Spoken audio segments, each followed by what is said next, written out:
பிரியமானவர்களே, இயேசுவின் நாமத்தில் நான் உங்களை வாழ்த்துகிறேன். ஆண்டவர் இப்போ ஒரு வார்த்தை இன்னைக்கு சொல்றாரு. 1 தீமோத்தேயு 6:17 நாம் அனுபவிப்பதற்கு சகலவித நன்மைகளையும் நமக்கு சம்பூரணமாய் கொடுக்கிற ஜீவனுள்ள தேவன் ஆண்டவரை பற்றி சொல்லப்பட்டிருக்கிறாரு. நம்முடைய தேவன் எப்படிப்பட்டவர் தெரியுமா? நமக்கு சம்பூர்ணமான நன்மை தருவாராம். எல்லா காரியத்திலும் சகலவித நன்மைகளையும் சம்பூரணமாய் தருவார். இல்லாம எனக்கு அறகுறையா தாங்க இருக்கு, ஒரு முழுமையான ஆசீர்வாதமே இல்லை அப்படின்னு நினைக்கிறீங்களா? இல்லை, வசனம் சொல்லுது சகலவித நன்மைகளையும் சம்பூர்ணமாய் ஆண்டவர் நமக்கு தருவேன் என்று வாக்கு கொடுத்திருக்கிறார்.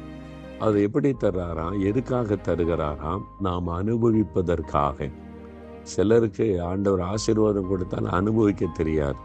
ஆண்டவரை பார்ப்பார், எதுக்குன்னா இவனுக்கு என்ன ஆசீர்வாதம் கொடுத்தேன், அவரே துக்கப்பட்டு போவார்.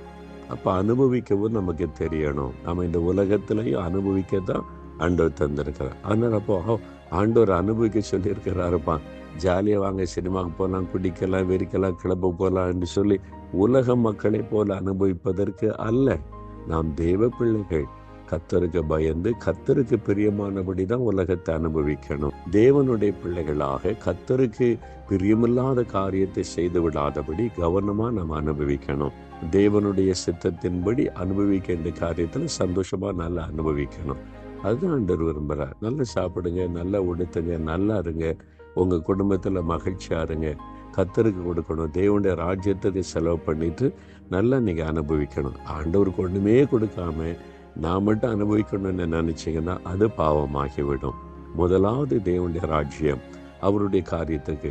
அடுத்தது எங்க குடும்பம், நீங்க மகிழ்ச்சியா இருக்கணும். ஆனா தகுதிக்கு ஏற்றபடி தேவன் நமக்கு என்ன கொடுக்கிறாரோ அந்த அளவின்படி தான் நம்ம அனுபவிக்கணும்.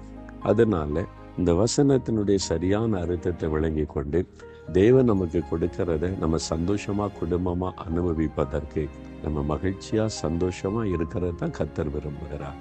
அதனால இந்த வசனத்தின் மனசுல கொண்டு, ஆண்டவரே, நீர் எனக்கு தந்த எல்லா நன்மைகளுக்காய் நன்றி, என் குடும்பத்தோட நான் மகிழ்ச்சியா இருந்து இதை அனுபவிப்பதற்கு எனக்கு கிருபை தாருன்னு கேளுங்க.